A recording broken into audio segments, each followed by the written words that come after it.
It's the Doug Rising Show. Well, the Doug Rising Show. Well, the Doug Rising Show. And I'm Doug Rice. You know, good morning. 7 a.m. What are you doing, Negroes? How you doing? Don't drop your phones. It's Doug Rice, the Doug Rice Show, 7 a.m. every morning, Monday through Friday. And I appreciate you being here, sharing your morning with me. Only early risers are surmisers, in my estimation. And we see what's happening, don't we, Negro Nation? We see it. We see it, dear God. 500 to 300.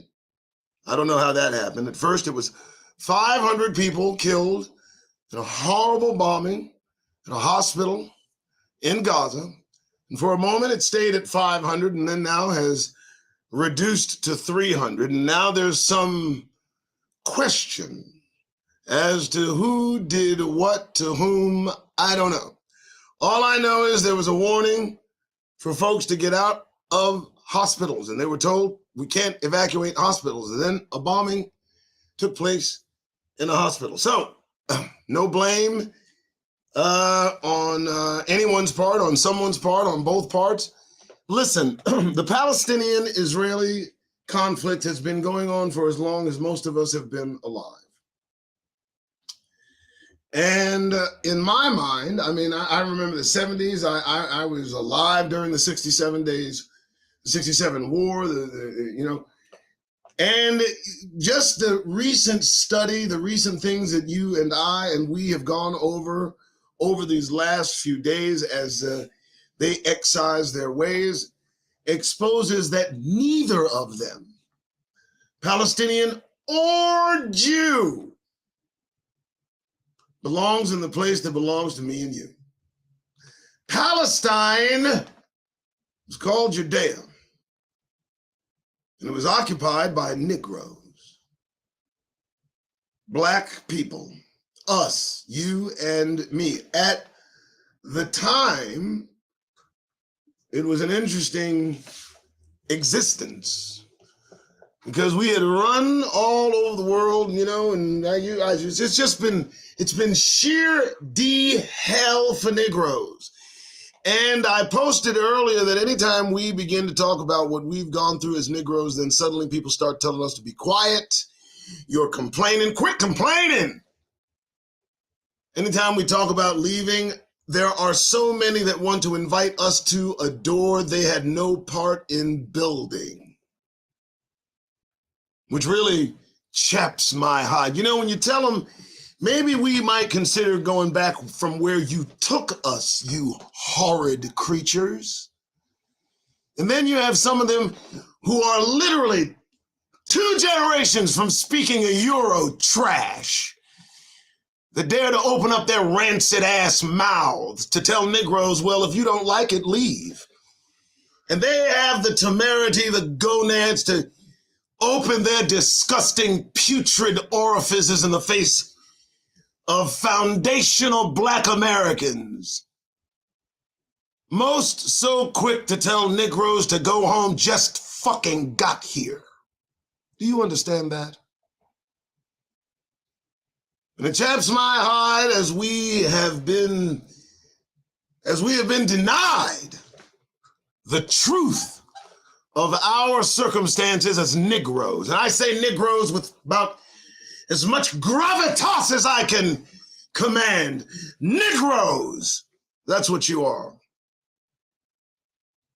In earlier times, a Negro was so popular, it was considered in style just to have a Negro in your home.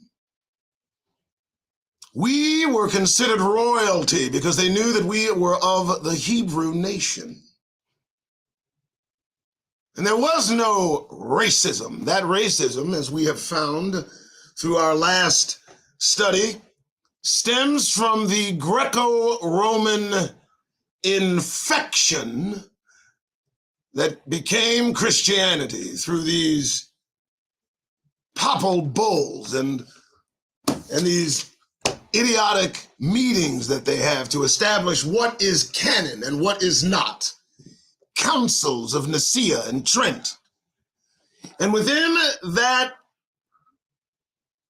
that discussion of who is what and what is who, the subject of skin color became pivotal. Skin color, the resonant reflection of your countenance under the sun, that vibrational connection that you have between one another. And they used the skin color of beings to separate and classify as race. And it happened during this very time, in this very place, amongst these very pale people. And simultaneously, as they changed the color spectrum's preference globally, you had individuals that were astute enough to understand that as long as I am this color, why not take all that might come with it if we have the strength to do so? And there we have the interface of the Jew that determined that he would take the place of me and you. And if you can understand how it all converges and now has culminated into what we see today as a war in Israel that is nothing more than a race war, a war of colored skin. This ideation under creation that for some reason, if you are light enough, you might be right enough.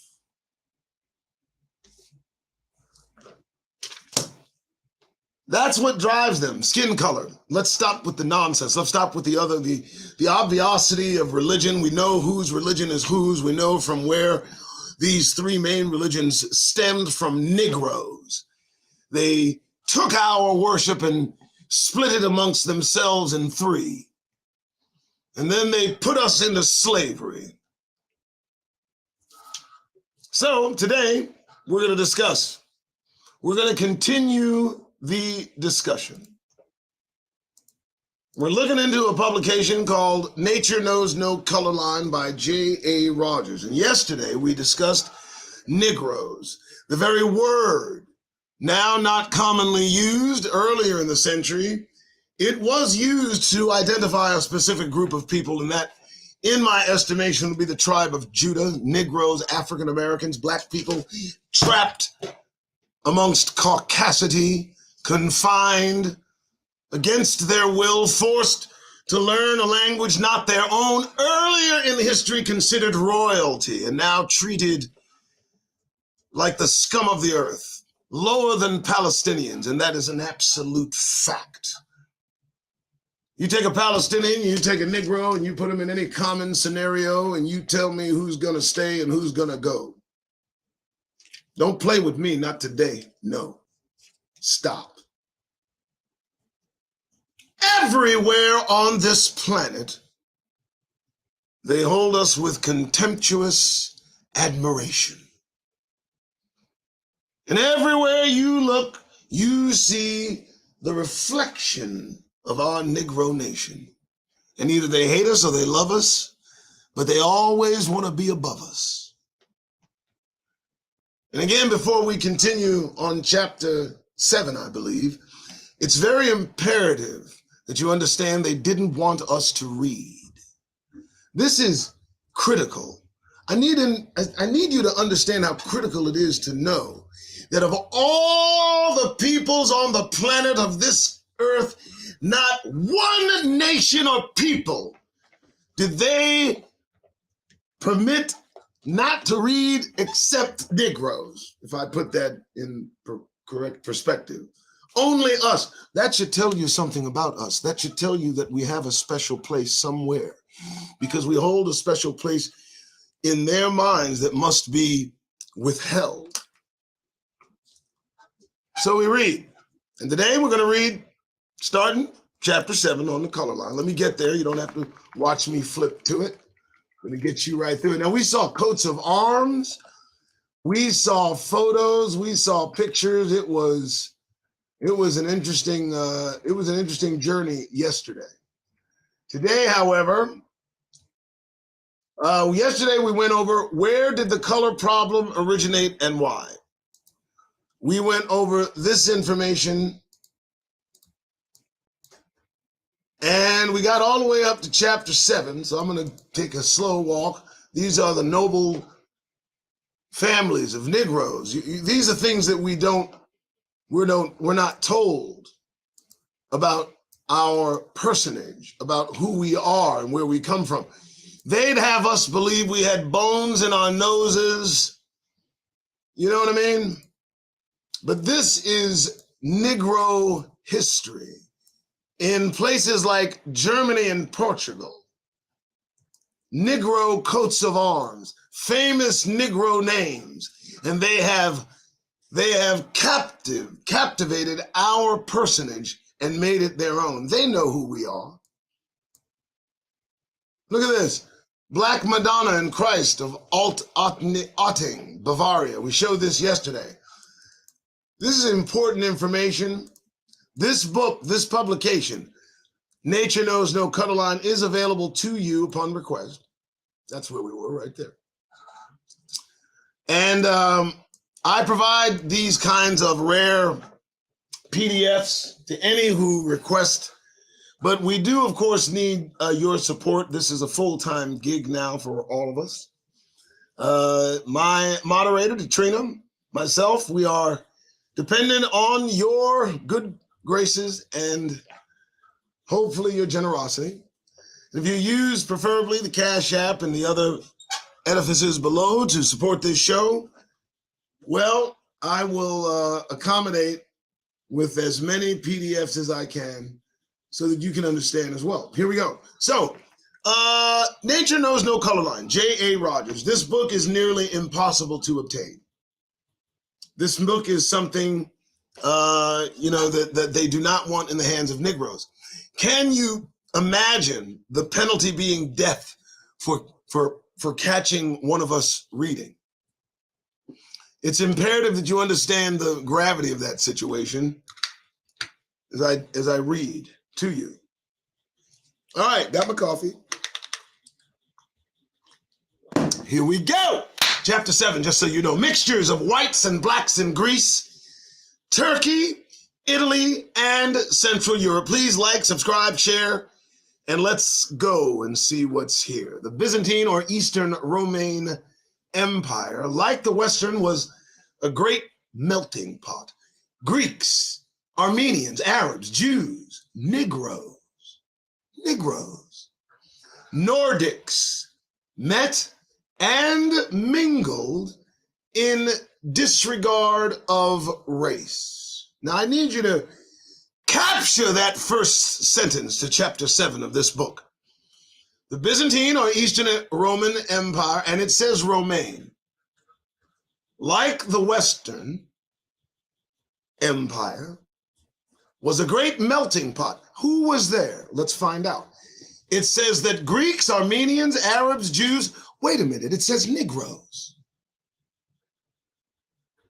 Negroes, Nordics, met and mingled in disregard of race. Byzantium was closely linked with Ethiopia. Byzantine rulers took their title, Basileus, from Ethiopia. Such prejudices as existed were tribal, national, and religious. Principally the latter after Christianity came to power.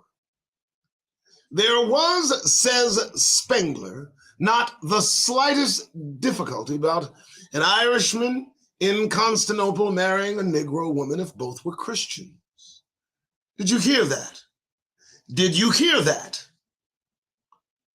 Justinian II married his Negro cook to a noble Roman lady. Nicephorus, greatest of the Byzantine rulers, was an Arab, and from the description given of him by Ludenprad, Bishop of Cremona, who saw him, what did he see him? A Negro. But folks, we need to go over this information. We need to understand what they have hidden from us, particularly regarding the word Negro. Such prejudices as existed against race in the matter of marriage were directed chiefly against the fair whites to the north because they were considered heathen. Oh, I'm going to read that again. You know it, okay? Just handle your business. Such prejudices as existed against race in the matter of marriage were directly, chiefly against who? The fair whites to the north. Because what? Why was marriage kind of frowned upon? Because of what they were considered a freaking heathen. A heathen. Constantine the Great issued strict orders against even the marriage of their princes with his people.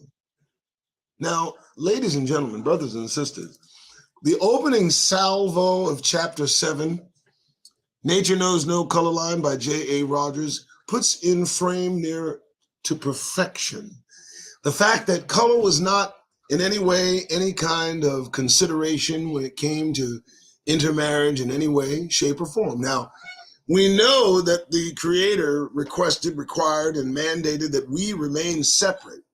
But it's interesting to point out that in ancient times, the only individuals who were really chosen to be aversely avoided were the northern heathen. Fair whites to the north. I think that's what they called them. Negro soldiers who had been coming into Greece from about the 10th century BC continued to arrive until the War of Greek Independence in 1830 and later. The pirate who plundered the temple of Neptune was Sano, a Negro. In 904, Leon the African invaded where? Southern Greece with how many? 54 ships and how many? 10,800 what? Negroes. And ruled it for years. Can you see it, folks? Do I need to make it bigger? Talk to me, jokes. Come on. No, I can't make it bigger. Look, this is ridiculous. Wow. Negroes were an important part of the Turkish army that captured Greece in 1453. It was a gigantic Negro, Hassan, who was the first to mount the walls of Constantinople during its siege. Do you know who we are in history? Negroes, please. The Turks ruled Greece for the next 4 centuries. Under them, blacks and mulattoes held high positions in the army and the navy and had harems of white women and black. There was no color prejudice. There was no color prejudice. Now and then, an unmixed black man rose to be ruler in all but name. He was generally a eunuch. The Kisla Agassi, or head of the harem. He was prince of, Whoa, hold on, folks, let's stop. So there's the slave market. I got to watch this, okay? You know, folks are just standing there, okay? Says here that, says the Negro Tultan, Turkish Sultan with his Negro favorite and confidant known as Kisla Agassis. The blackers were exceeded in authority only by the Sultan. That's this photo here, okay?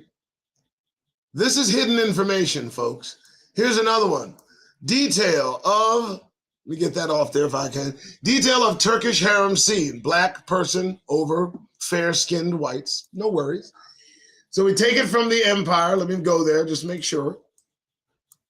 He was a prince of the empire and governor of the sacred cities of Mecca and Medina. And by tradition, what was he? Do you see it there?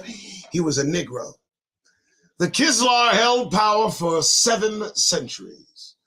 A French writer of 1635 says that there were 500 Negroes for the 300 women in the Sultan's harem. He described them as having flat noses, thick lips, hair curled like wool. No, I'm not glitching. And face fearfully black. so there is no white to be seen but their eyes. Some of these blacks taught the women dancing and deportment. What? Some of the what were they taught? Dancing? Really? So we were teaching them dancing back then, 1635. Okay. Turkish power extended beyond Greece into Bulgaria, Romania, Serbia, Albania, and almost to the gates of Vienna. Large numbers of the soldiers used in that conquest were, what were they? Negro levies from Egypt, levies from Egypt and the Sudan. They left traces of their blood in the whites of all that region. Hold you. In 1840, Egypt sent how many? 30,000 Negro soldiers to ravage southern Greece. Milligan tells of the large numbers of Negroes of both sexes he saw in Istanbul alone. He says, from the white Caucasian to the black Negro, all the intervening tints and complexions are to be seen within the precincts of this metropolis. Among these various races, the African stands conspicuous on account of both the tint and the number of its members. No distinction whatsoever, he says, was drawn between a white and a black face. He estimated that in the Greco-Turkish region had been brought in over the centuries 100,000 Negroes by each generation, most of whom died from overwork, and they call us lazy. Among the mulattoes holding high office, he named General Mehmet Pasha. Blacks were seldom permitted to marry among their own people. White and Negroes were put up indiscriminately for sale in the Turkish markets. In the time of the Sultan, let me go here, boom, Aziz, there were slave markets which were open to the public. According to the Mohammedan religion, all races are equal before God, and the boys and girls sold in this way were sometimes fair Caucasians and sometimes blacks. Now, let me pick up where so many of you have left me off, because I've had so many say, the Arabs started the slave trade. No, the Arabs were involved in slave trade. There's a difference. Oh, the Arabs were the ones that were involved in slave trade. No, they were involved in slave trade. And what happened through the bartering of the now Jews who have converted from Khazaria, there seemed to have been a new target of slave that these individuals were specifically interested in selling and ridding Africa of. So don't tell me that the Arabs were involved in solely the transatlantic slave trade. I mean, they're the ones to blame for Negro. No, the Arabs were involved in slave trade long before they were looking for us to get rid of. Listen, this is a conspiracy.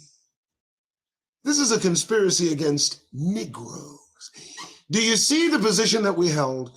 Do you understand the people that we are, not the people that we were? They can never take from us our position. And let me just tell you something, folks. That's their sinister mission. They want to steal from us that which does not belong to them. Our holy station as a Negro nation. They do everything to make themselves us, and they miss the mark by about a bus. Let's get back to it. It bothers me. That's all. It bothers me. All right. Sorry. So in this way, sometimes they say they sold boys and girls, and then they sold black people. Mrs. McIntosh wrote, not only poor black Nubians were sold into baskets, but white slaves. Beautiful Circassian women. J.L. Stevens, an American diplomat and strong believer in white racial superiority, wrote of the slave market in Constantinople in 1835. To my surprise, I found there 20 or 30 white women. Bad or horrible as this traffic is under any circumstances to my habits and feelings, it loses a shade of its horrors when confined to blacks, but here whites and blacks were exposed together in the same bazaar. Women were from Circassia and the regions of the Caucasus, that country so renowned for beauty of its women. Do you notice where they got the fair-skinned women from? The Caucasus. These people know where they come from. And they come from the Caucasus, and what do? They explore, they spread, they settle, they infect. And then they slowly replace and obtain. One thing particularly struck me, though, perhaps as an American, I ought not to have been so sensitive. A large number of men were at work in the fields, and they were all slaves. Such is the force of education and habit. And I've seen hundreds of black slaves without a sensation. But it struck rudely upon me to see white men slaves. Oh, did it? It's going to strike rudely to see them white men slaves again. That's coming. Just thought I'd interject. An American, and he was one whose father had been soldier in the Revolution and fought to sustain the great principle that all men are by nature free and equal. In other words, in the Near East, under both Christianity and Islam, a pronounced difference of color, as that between white and black counted for no more than save that between brunettes and blondes in North Europe. Stevens makes this clear in his impression of Russia. He was forcibly struck, he says, with the parallel between the white serfs of the north of Europe and African bondsmen in America. He found the Russian slaves not less degraded in intellect, character, and personal bearing than the Negroes on the American plantations. He added that when he compared these whites with Africans of intelligence and capacity, standing upon a footing of equality as soldiers and officers of the Greek army and the sultans, he was insensibly compelled to abandon certain theories not uncommon among my countrymen at home in regard to the intrinsic superiority of the white race. So, upon seeing whites and blacks enslaved, upon stepping out of his enclosure, his closed edifice called the United Snakes of America, hissing about maintaining slavery as a way for them to get further, this one, coming from America, saw a different point of view, and it changed his perception. He began to question the superiority claimed by white men. Well, you know, that just happens now and again. Next, much Negro strain also came into Greek and Turkey through Arabia, whose people for many centuries have been much more mulatto than white. Same is true of Egypt and other parts of North Africa, which were under the Turkish rule. Sir Richard Burton, Lawrence of Arabia, and others tell of the absence of color prejudice among the Arabs and of leaders who were coal black. So the color prejudice was infused by those who knew.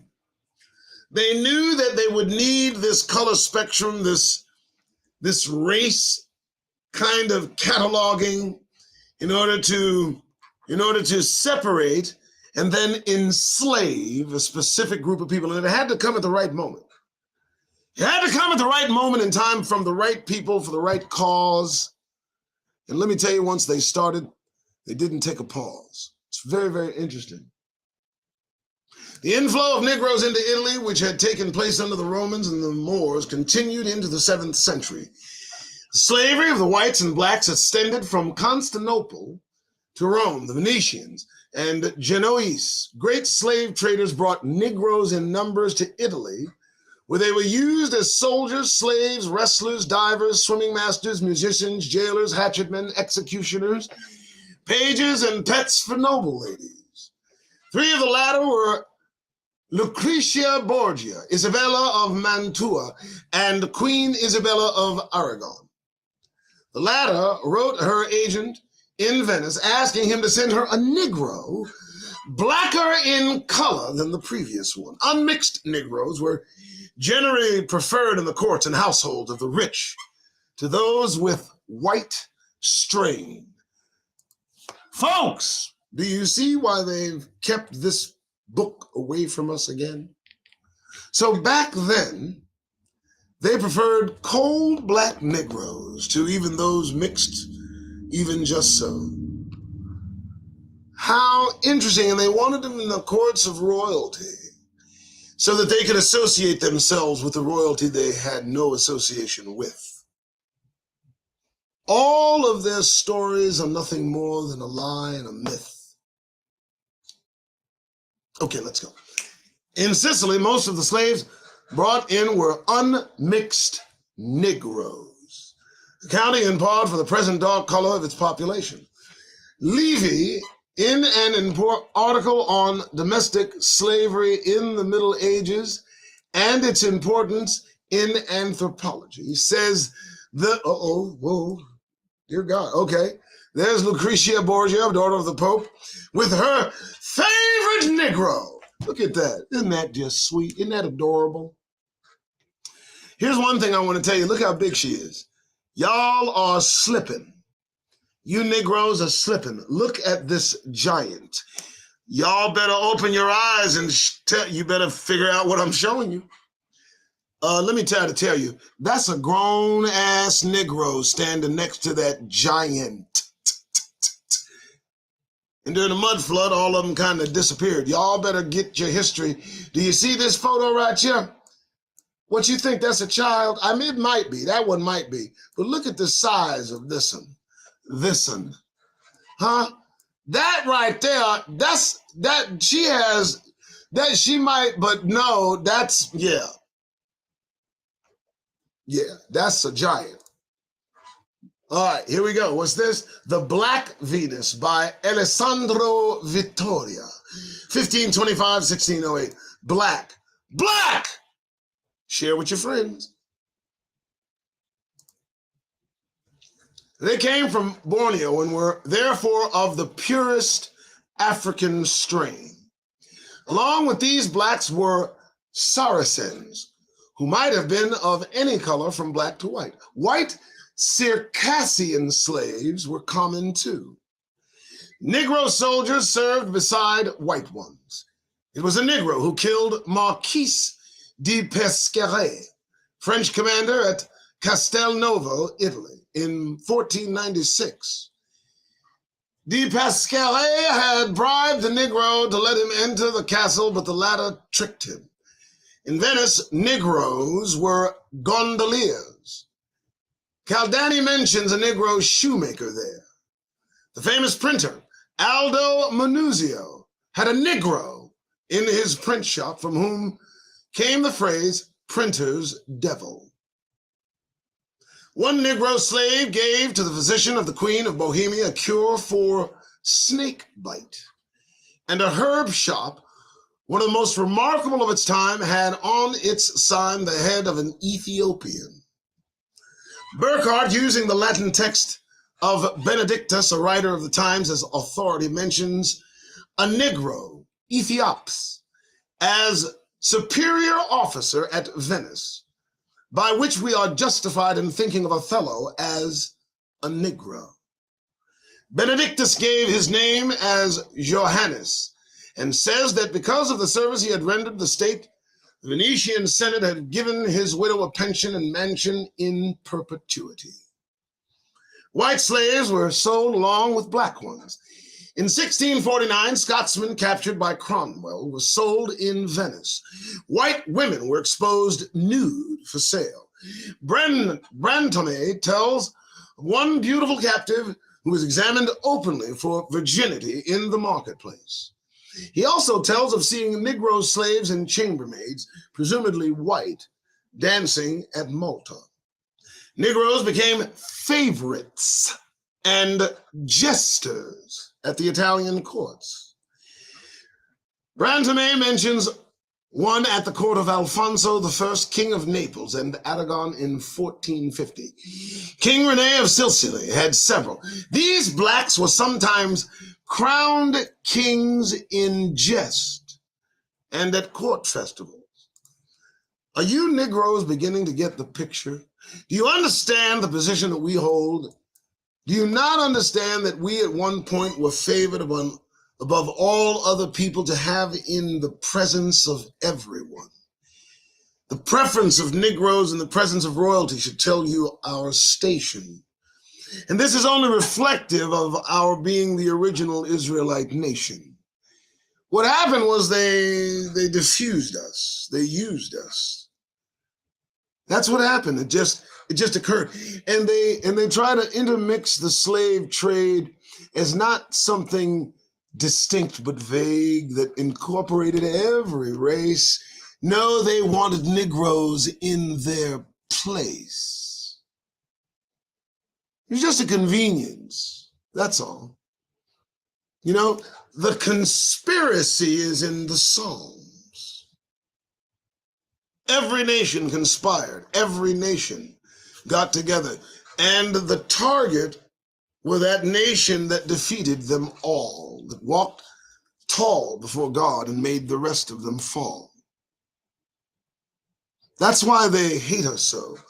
They hate us because they ain't us. That's a true statement. Okay, we'll stop. I hear the trainer telling me to move on. It could be that the Jews, before they left Egypt, imbibed some of the color prejudice mentioned by Massey, but it could not have been strong among them because they were dark or even black. One rabbi does say that they were black at the time, that the passage black and comely comes from the Song of Solomon, means I was black in Egypt, but comely in Egypt. There's no doubt that after 4 centuries in Egypt, the Jews had mixed much with the Egyptians and Ethiopians, whom their legends describe as black and woolly haired. Thus, the main difference between Hebrew and Egyptian was not racial, but religious, the form which economic exploitation then took.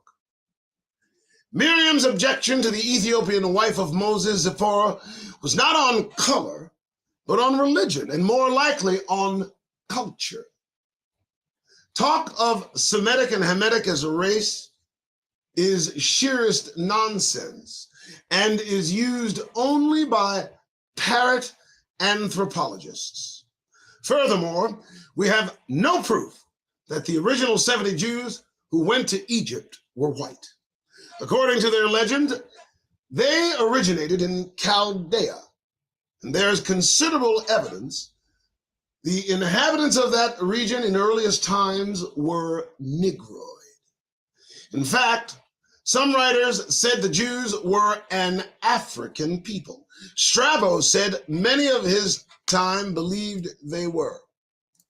How then was it possible for them to place a curse on black skin?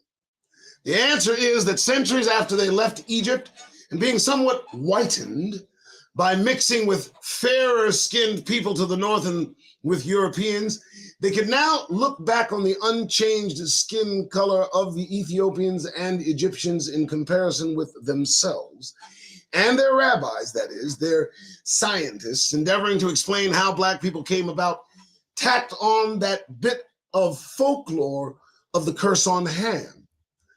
It is very important to remember here that the Masoretic text regarded as the correct one of the ancient Hebrew writings, called by Christians the Old Testament, says nothing whatsoever of Ham or Canaan's color.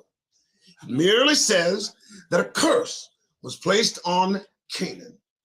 So too does the Old Testament, that the black skin was a latter addition is indisputable. Strongest reason of all is that the curse on a black skin could now be used as proof of retribution on the blacks for having enslaved them. The Egyptians, said one rabbi, were descended from Ham, who was pronounced to be a slave of slaves. Other rabbis say likewise. Still clearer proof that this legend was used later as retribution is that the curse on Ham and blessing on Shem by Noah worked in reverse. The Hebrews, sons of Shem, were enslaved for centuries by Egyptians, while there is no proof that Hebrews enslaved the Egyptians whom they call the sons of Ham. Moreover, according to the Masoretic version, the curse is on Canaan. But the Canaanites lived in Palestine, which is in Asia, not Africa. Being Asiatics and near to the whites of the north, they were doubtless lighter in color than the Egyptians. Why then the curse of blackness on the offspring of Canaan? Well, they owned the land of Canaan, which the Hebrews claimed Jehovah had given them. In olden times, one way of inciting one group against another was to place a curse on it. The modern parallel is excommunication. Arabs, who are ethnically related to the Jews and are largely Negroid. Let me read that again. The Arabs, who are ethnically related to the Jews and are largely Negroid, had their version of the Ham legend, which they applied to the blacks of the Sudan. Muhammad, they said, once stopped at a woman's house and asked her how many sons she had. She had 3, but fearing that Muhammad would take one to carry his baggage, she hid one and brought out 2. The prophet of God, knowing she lied, placed a curse on the hidden son. While the other 2 would have fair-skinned offspring, who would be wealthy and be lords of the earth, that of the hidden one would be as black as darkness, be sold like cattle, and be perpetual slave to the offspring of his brothers. Of course, the Arabs also captured white Circassians in Asia and sold them like cattle. But here again, logic and facts give way to belief, inspired by gain, in this case, enslavement of the blacks. And just here, an observation as regards the lighter Negroid Arabs and what they said of the unmixed blacks, since it will explain the case of the Negroid Jews toward the latter also. It is not necessary for a people to be united, to be unmixed white, to have prejudice for black skin. That is true. Sometimes those with only an eighth of white ancestry have this prejudice too. I've known dark mulattoes, especially in the West Indies, who were much more prejudiced than many European-born whites there. Lighter mulattoes in France had much more prejudice for African blacks than any white Frenchman. Incidentally, the blacks had their theory of the origin of the whites also. Thin lips, straight hair, and the white skin, they said, originated from an albino ape who was the ancestor of the whites. Christianized Negroes dipping into the Bible had their origin of white princes. I hope that's going back. Wait, had their origin? Let me make sure I'm right here, folks. Hold on, because that threw me. I'm sorry, it did. That threw me. Incidentally, the blacks had their theory of the origin of the whites also. Let's just read it again for shits and giggles. Thin lips, really. Straight hair and white skin, they said, not me, they said it, originated from an albino ape. Wow. Who's the ancestor of the whites. See, now I landed right. Christianized Negroes dipping into the Bible had their origins of white princes, had Negro women as mistresses, and their children were accepted into the nobility. Alfonso I of Naples had a daughter by a Negro woman. She married the great Leonello de Cardinal de Medici, later Pope Clement VII. And had a son by Anna, slave or servant of his aunt. This son, Alessandro de Medici, became the first ruler of Florence and married the daughter of Emperor Charles V. His children married persons of high rank. Casanova, most famous lover of history, probably came of this Negro stock. He had an African complexion. So now when we hear the song Casanova, we know that's us. All right, cool. In his coat of arms are 2 Negroes. As a result of the importation of Negroes, many Southern Italians and Greeks in the 18th century was so dark that when Napoleon ran short of Negroes for his black brigades, he used them. Sicilians were then much darker than now. A more recent instance of Negro strain in a distinguished Italian family is that of the Giabraldis. Giuseppe Giabraldi, famous patriot, married a Brazilian mulatto woman. His favorite aide in the Italian campaigns was an Uruguayan Negro, Andrea Agaya, who had a white wife.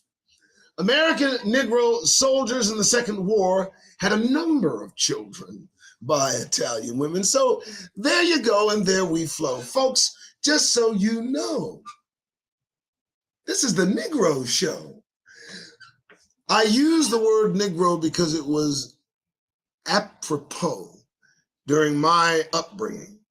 I mean, I had a very interesting upbringing. And so I hear so many of us push back. I had one person tell me, what are we, the 1960s? You wish we were in the 1960s. You know, I wish that Negroes could go back to the 50s, the 40s, when we worked more collectively a single unit. Now we got everybody going in every different direction. But here we see an interesting insight into the term and phrase Negro and how it applies historically in great measure and held in great esteem and in high honor. And if only we could look to one another and consider each other a royal nation of Negroes, true Hebrews. Consider how that would affect not only our psyche, but what it would do to damage theirs, particularly if we started putting on royal airs. Okay, Detrina, I'm getting back to it. Austria, Germany, Holland, Belgium. The Negro strain in the peoples of Northern Europe was already discussed in Volume 1 of Sex and Race, a volume that we will obtain. To this, the following facts may be added. Most of the Negro strain in Northern Europe and Russia was taken in by the Jews, who, in spite of the religious prejudice against them, intermarried with Christians, as Maurice Fishberg is in his comprehensive study, The Jew, interesting, has shown, and says Hertz, innumerable aristocrats have married Jewesses. Interesting. As already said, the ancient Jews who left Egypt must have been quite Negroid after mating with Egyptians and Ethiopians for centuries. They were probably even originally Negroid. Abraham, according to the Bible, came from Ur of the Chaldees. Chaldea was the seat of Sumerian civilization, which was long considered to be white, Aryan. But it was Negroid, says, spearing in the childhoods of art. Wait a minute, says who? Says, look at that. You see how it does to me? Spearing in the child of art, the discovery. He says, was very disconcerting to literary historians and philologists, for that race was proved to be not a branch of the civilizing Aryans, nor of the gifted Semites, but of a Negroid people having affinities with Mongols. Interesting. Delafoy also in his researches says that the Elamites, who once dominated in that region, were Negroes. One of their kings is mentioned in connection with Abraham in Genesis. You see, folks, what I'm trying to point out to you is when we read not the Negroes, when we read that phrase almost seems out of place, but it's not. It's not. It's an identifier. It's a continuity marker. Because it's almost as if the creator knew that they would hijack the terms like Jew or Hebrew. And that word Negro, it's not interchangeable with any other people on the planet. When you look at a Negro, you know you're looking at a Negro, and that's that. Strabo says the people of Western Judea were of part Egyptian ancestry. And please remember, folks, Judea is Palestine. You know, they're fighting over land that belongs to Negroes. Stop. What? But he says, although the inhabitants are mixed up, thus the most prevalent and of the accredited reports in regard to the temple at Jerusalem represents the ancestors of the present Judeans, as they are called Egyptians. Tacitus, about 90 AD, says many assert that the Jews are an Ethiopian race. For Romans to have taken them for Ethiopians is clear indication of their color, since the Ethiopians were definitely black to the Romans. Ancient Jewish legends themselves recognized a Negro strain among the Jews. You mean they recognize a Negro strain? You got to be playing. A Negro strain among the Jews. Genesis Rabbah 18 reads, when the Jews returned from Babylon, their wives had become brown almost during the years of captivity, and a large number of men divorced their wives. The divorced women probably married black men, which would to some extent account for the existence of black Jews. Shut up. Shut your lying mouth. Solomon loved the black. Oh, she loved the black? Is that what they say? This got to be the what is it, the Talmud? This has got to be the Talmud, because ain't no way. Solomon loved the black. You know that's some old Jewish dude that wrote that.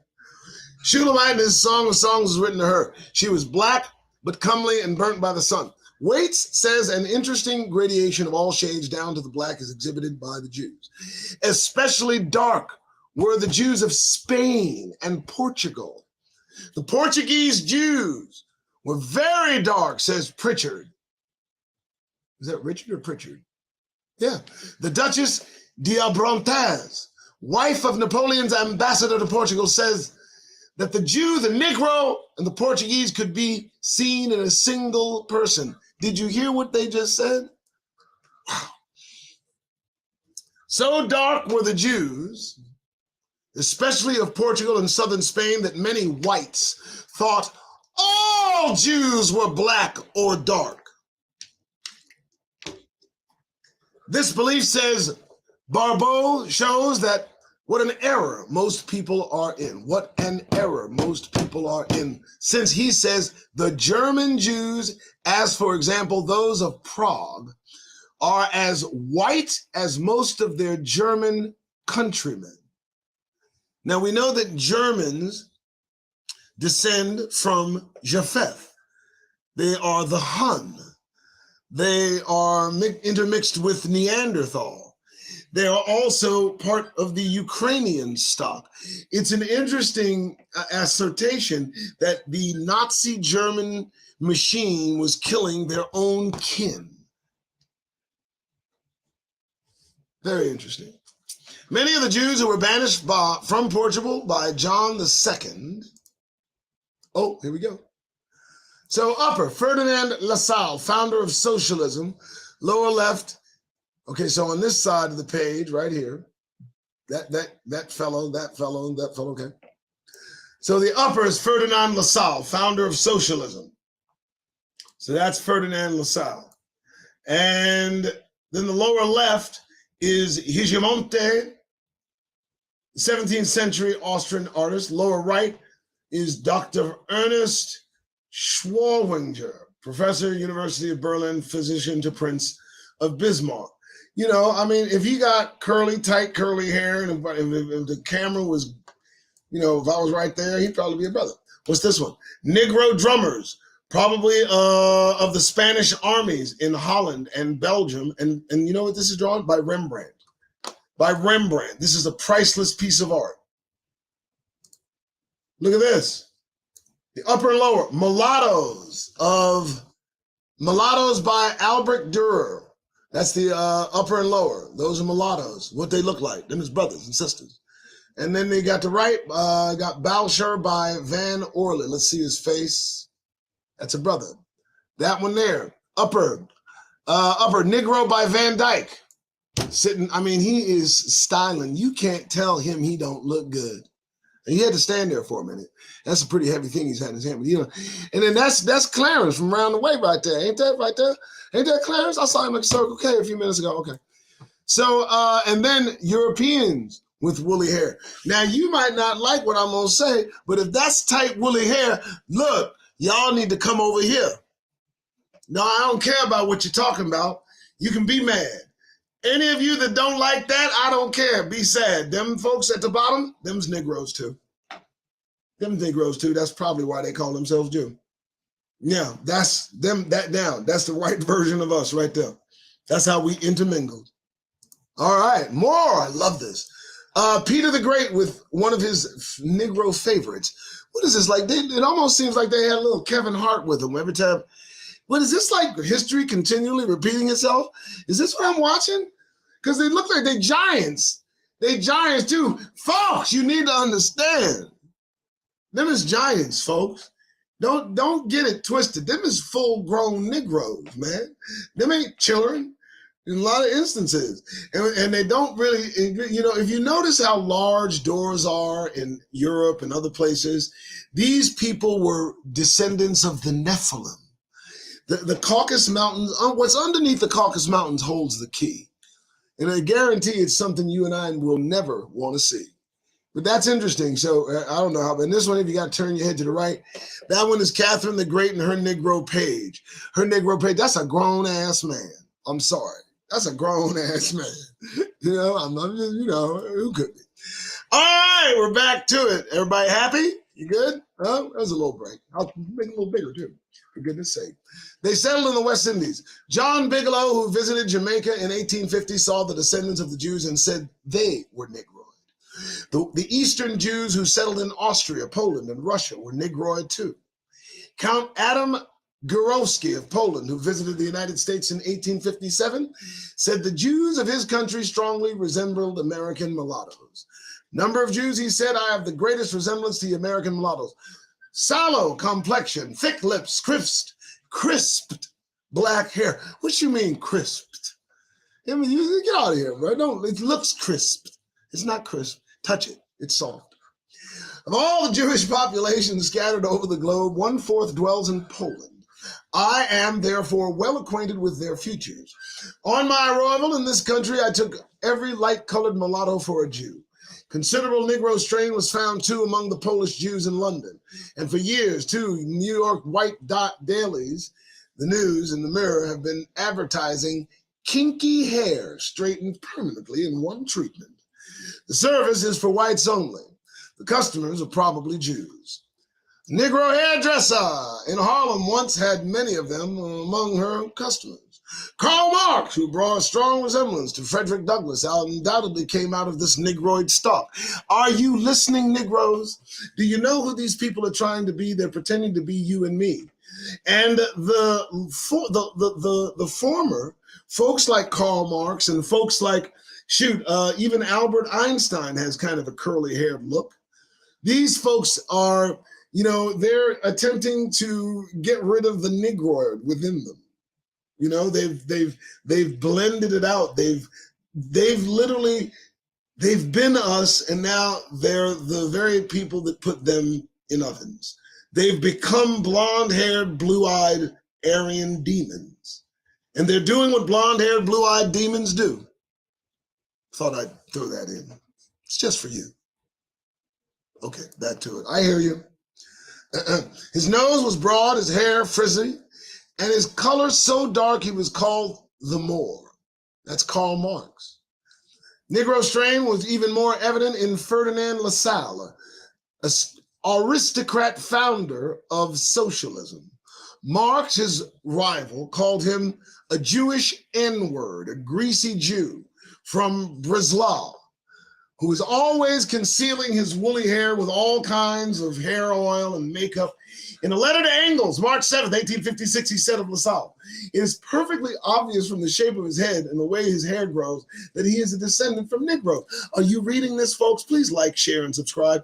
Please give to this show.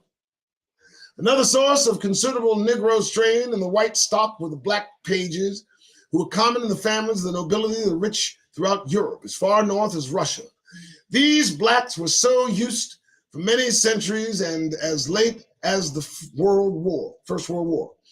They usually married into white families and are undoubtedly some of the Schwartzman Moors, and others in European coats of arms. So Schwartz means, I believe, dark man. Schwartzman is dark man, I believe. Moors, M-O-H-R-S, like Bill Moore or Moore, that guy. His name descends from the black Moors, Jewish Moors of Spain. And can you imagine he lets come out of his mouth so much bullshit that's insane? I can't even believe this. Interesting. The park at Sanssouci, resident of the Prussian rulers, has busts of some of these Negro favorites. In fact, Negro ancestry crops up in some of the unexpected places in the Swedish royal family. You listening? Bernadette, its founder, had a slight Negro strain inherited in southern France, and Gustavus IV had considerably more, as I have shown in volume 1 of Sex and Race, portraits of Gustavus IV, especially one of him on horseback by Lafrenzen the Younger, and now in the private collection of Baron Rommel, leave no doubt of this. In short, Germans are not the pure whites many assert they are. Several German writers agree on that, among them Friedrich Hertz, Brunhold Springer, and Rudolf Rocker. Beethoven, for instance, is named by all three as showing Negro blood. Springer names, among others, Dr. Ernest Schwinninger of Italian Negro ancestry, who was professor of dermatology at the University of Berlin and was private physician to the great German Chancellor Bismarck. Rocker includes Martin Luther and Goethe. He says, we need but think of Luther, Goethe, Beethoven, who lacked almost completely the external marks of the Nordic race, and whom even the most outstanding exponents of race theory characterize as hybrids with Oriental Levantese and Negro Malayan strains in them. The First World War brought considerable mixing, principally between French Negro soldiers and German women on the Rhine. Did you feel that? As was discussed in Volume 1 of Sex and Race. The offspring of these are gradually disappearing into the white population. German women, from whom I've seen and read of them, are fond of colored men, welcomed American Negro soldiers with open arms and open everything in 1945. Miss Alice B. Shore, U.S. Army Club director who was stationed in Brennan and Bavaria, said, I've been in Italy and France and have seen the success of the colored soldier with women, but never in my life have I seen women trail our boys as the Germans. The French and Italians showed a little reserve, but not the Germans. Oh, not them Germans. What? William Gardner Smith, in his novel Last of the Conquerors, has given an account of the German women when the Negro soldiers of the Second World War. It is almost documentary. Yeah, they liked that, didn't they? Ollie Stewart, Baltimore African-American, in July 3rd, 1943, estimated that there were 3,000 children born in Germany to Negro fathers, with an additional 1,000 yearly. Boy, he gives the approximate number for those born in such towns as Nuremberg, Gusan, Frankfurt, Mannheim, Munich. He wrote, I visited one orphan home where children are cared for until they are 5 years old. Out of the 35 children, there are 19 are colored. To their external credit, the German girls have loved and cared for their brown babies, for the most part in the face of the most brutal treatment. I've had girls tell me they've received nothing from the father for the child. All they want is a child and work enough to care for it. The Reich, he says, can no longer be looked upon as a white country.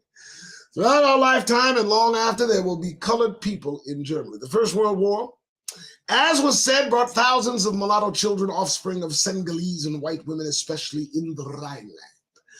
I've seen a number of German mulattoes, offspring of Negro children, in both these wars. The Nazis once had an exhibit of pictures of them and Dusseldorf. John Welch, who lived in Germany for over 30 years, tells 12 years under Hitler of the mulattoes and octoroons he knew in Germany, and of an African named Foley, who taught African languages at the University of Berlin. In fact, Hitler had some 30 Negroes teaching in the German colleges. He had hoped to conquer Africa and was preparing his young men to be able to speak the African tongues. In Volume 1 of Sex and Race, I've also mentioned Negroes in Germany prior to Hitler.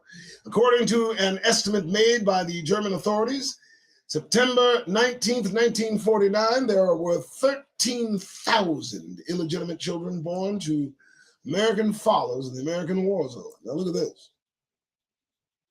Boy, she look mad. Don't look mad. Offspring of Negro fathers and white mothers, upper right of Moroccan father, World War I. Look at her, just looking so dapper. And this lady right here, you can't tell her nothing about her child. Look here. You say something to this woman about this child right here, you liable to get offed. And look at this. Children of Negro soldiers by white mothers. Now, you know this was over there, you know, and they were shunned. Can you imagine how they were treated? Oh yeah, we're gonna go on. We're gonna keep going. Yeah, that is an amazing instance. And still the Creator has said not to intermingle with other tribes. It's of no consequence in my mind, but as a Hebrew, I have to mention it and say that that is what the Creator requires. And I am just as guilty, whatever the percent with Negroes. The estimate does not include legitimate births or births not reported to the authorities.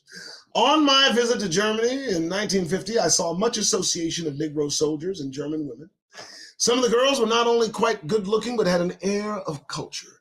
Some of the mothers were quite young. One I saw was only 14. She had a little child, of which she was very proud. One much talked of marriage was that of Arthur Semenu, son of an African chief and a German woman to a German woman. Okay. Their son is almost white. In Norway, Anne Brown, opera singer of New York, was married to Thorleif Schleswig, son of Supreme Court Justice and his country's leading skier, okay, on May 11, 1948. The groom's father was present at the ceremony. You can imagine the look on his face. Among the mixed marriages in Denmark was that of Chauncey Ellington, clarinetist, and war veteran to a Danish girl of good family.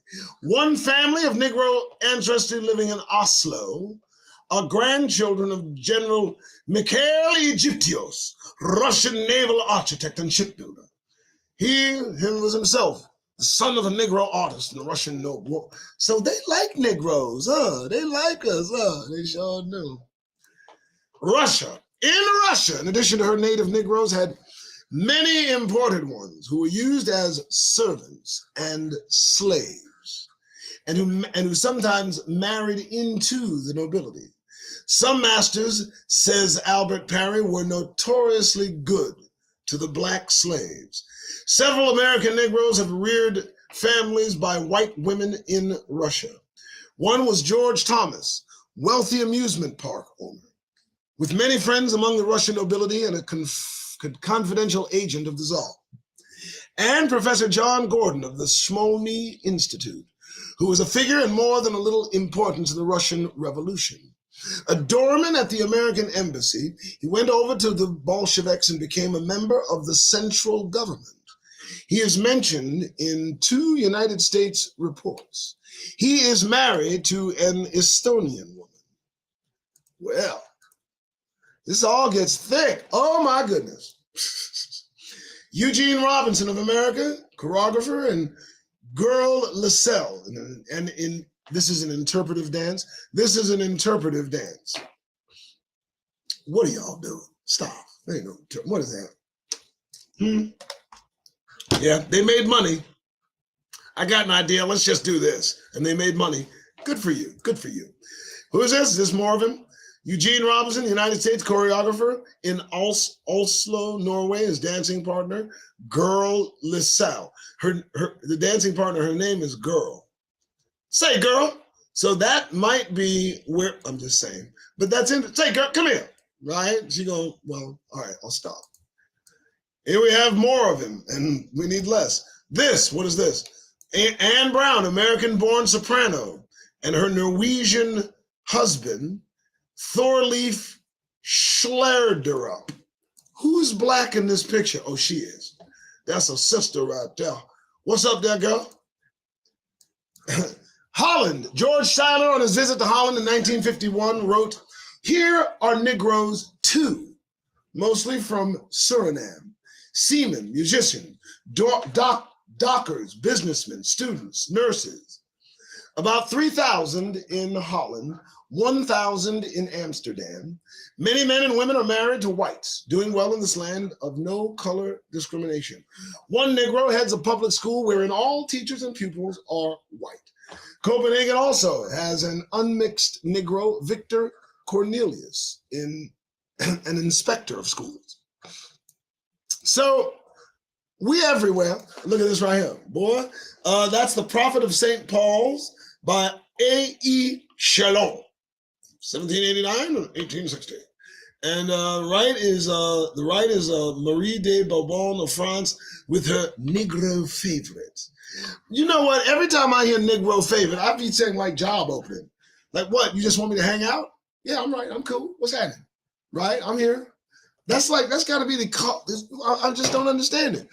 They wanted the Negro energy in their presence. At that time, more likely, our energy could be felt more strongly than now. There's so many frequencies that they've put about the earth. And I think part of those frequencies is to interfere with the frequency that we all need to hear frequently. And there it is right there. Okay, I'm moving. White suit. All men, they said, were originally black. But that when God shouted at Cain in the Garden of Eden for killing Abel, he turned white from fright. Oh, what? Who? What? Who said? Okay. The rabbis, on the other hand, said that Cain turned black as a curse. Hey, okay. Xenophanes of 550 BC rightly observed that men made their gods in their own image, and that the gods of the Ethiopians were black and flat-nosed like themselves. Marco Polo said that the natives of Malabar make their devils white and their saints black like themselves. Mungo Park said that the Africans accounted for his white skin by saying that as a baby, he had been continually dipped in milk. What you gonna dip a baby in milk for exactly? I'll just leave that alone. The prominence of his nose, they said, was due to its being pinched daily until it acquired its present unnatural and unsightly shape. And who was watching the pinching occurring? Who was doing the pinching? Okay. Parkian, a white traveler, said that Ethiopians said he had cat eyes and monkey hair and that he had lost his skin. Good Lord, have mercy. Another belief was, and still is, that white skin was the result of leprosy. Oh, now we're getting close. Voltaire thought that African albinos were descended from a race that had been whitened by leprosy. Many East Indians still believe that white people are the descendants of lepers. T.S. Ramanujam says, an Indian villager, after seeing an Englishman for the first time, asked me whether the gentleman was tainted with leprosy. Harold Cox tells of a high caste Indian woman who, on seeing white persons for the first time, said, "Why they have no skins?" You jump out and they'll jump in. Certain American Negroes also believe that a white skin was caused by leprosy. The ancestor of the whites they say was Gehazi, servant of Elisha, who was cursed with leprosy for having solicited money from Naaman. Some Negro preachers and expounders of the Bible have even proved that white people will not go to heaven because Jesus placed a curse on their hair. Now, even I ain't heard that one right there, okay? As authority, they quote the parable of the sheep and the goats. We get that, where Christ said that when he comes again in all his glory, he shall separate the sheep from the goats, place the sheep on his right hand and say to them, "Come, ye blessed of my Father, inherit the kingdom and prepared for you from the foundation of the world." Now, there is this distinction. The goats have straight hair like whites, the sheep wool like Negroes. Yeah, I'm not grabbing onto that, but okay. There could be a disassociative connection between Negroes and, and the hair and whites in their hair, and there it is right there. Of course, all these versions of the origin of color, whether originated by unlettered blacks or by learned theologians, show a common kinship. Theology, whether it be Jewish, Christian, Buddhist, Muslim, Shinto, or just plain heathen, is largely an excursion of the folk mind into the realm of the unsubstantiated and the incoherent. Ideas picked up here and there are patched up into a system. The theologian of whatever faith is largely a romancer. For him, miracles do happen, as in pagan myths and in fairy tales. I'm wondering if I'm supposed to read all this. Oh, yes. Some sources, content. Let me see if I'm done with this chapter. Oh, I'm almost done. Yes, I am done.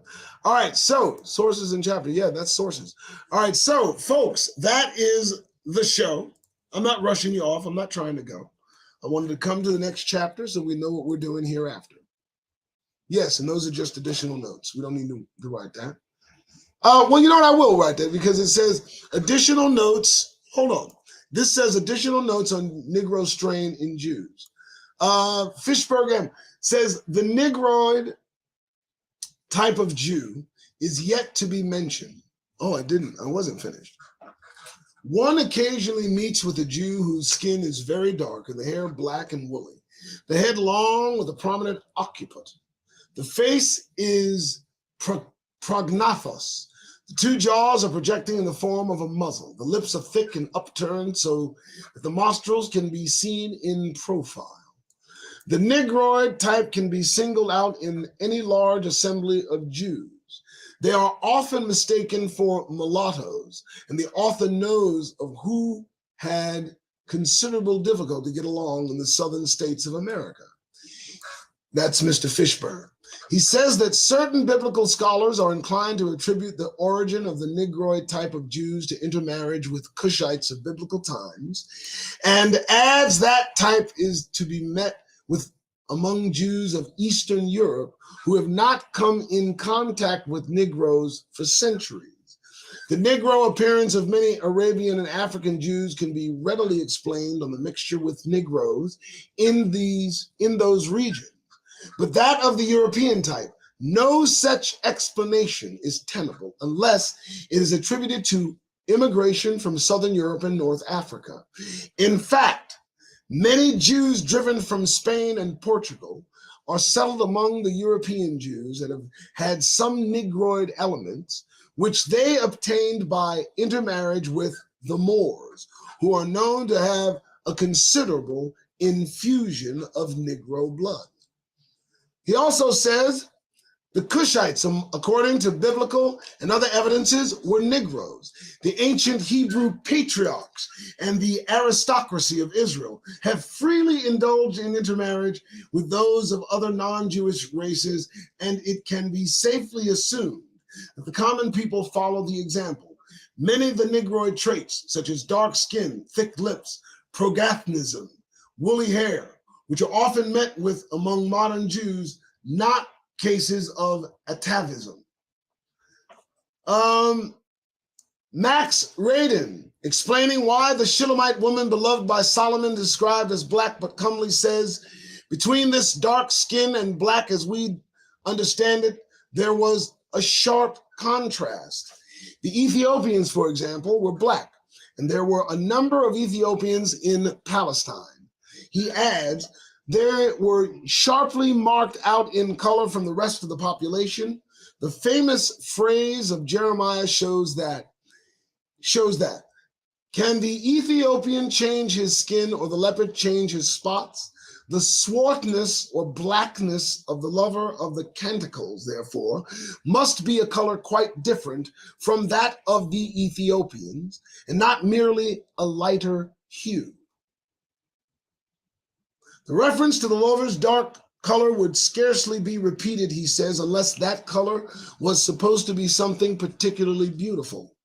The blacks need to have been sharply marked out, according to thinking, said in America, where mixed bloods are classed with very dark Negroes. In the East, some of these Negroes are so very dark, I've seen some in Europe too, that a Negro who is only 1/4 white is quite fair in comparison. I've seen in Ethiopia similar contrast between mixed bloods were at least half Negro and the Chancala blacks. These mixed bloods look down on the blacks, call the latter Negro, and say they, the mixed bloods, aren't Negroes. And they found Hamitic and Negroid, Moorish, and Mangaloan strain among the Jews. And now, tomorrow, we're going to do chapter 8, Negro ancestry in the French. Let me tell you this, folks. This is important. This information is vital to understanding what's going on today. There is a correction about to happen on this planet, and it's coming straight our way. The whole earth is in turmoil. They talk about the magnetic field of the earth shifting or reversing, or perhaps it's straightening. A lot of people, whether you may not know this, have considered the map that they show of the earth to be upside down. Check my math, folks. There are some that assert that what we look at when we look at this earth is looking at a reflection, an inception, a reverse connection, and you just turn it upside down, and that's the correct position. And I do believe that that correction is on mission. Everywhere you see these people just lose their minds, and no one's asking Negroes a damn thing. No one's even paying attention to us now. And it's going to become more and more markedly so. Everybody is going to join in the melee, except the Negro. And it's at that point in time, as long as you don't lose your mind, we might look up and be at home, we'll find. Who knows? We could be at home. Second Exodus is next, folks. We're leaving. I'm packed. I hope you are packed too, and that's a fact. All right, we had a good show at 8:22 in the morning. Just so you know, please support the Doug Rice Show, because I'll be here every day. Now I got to go. All right, I got to go, folks. You guys have yourself a wonderful day. It is Wednesday, October 18th. It's 8:22 in the morning. Some of you are going to be going to work, and some of the sun is dawning. But you know how I leave you. You know, the grin that I talk about removing from your face, really, in this country, truly has no place. It's true. And I say that every time when I end the show, get the goddamn grin off your face. But just so you know, walk around this country without a smile. Do that for just a little while. Watch how they inadvertently change their style.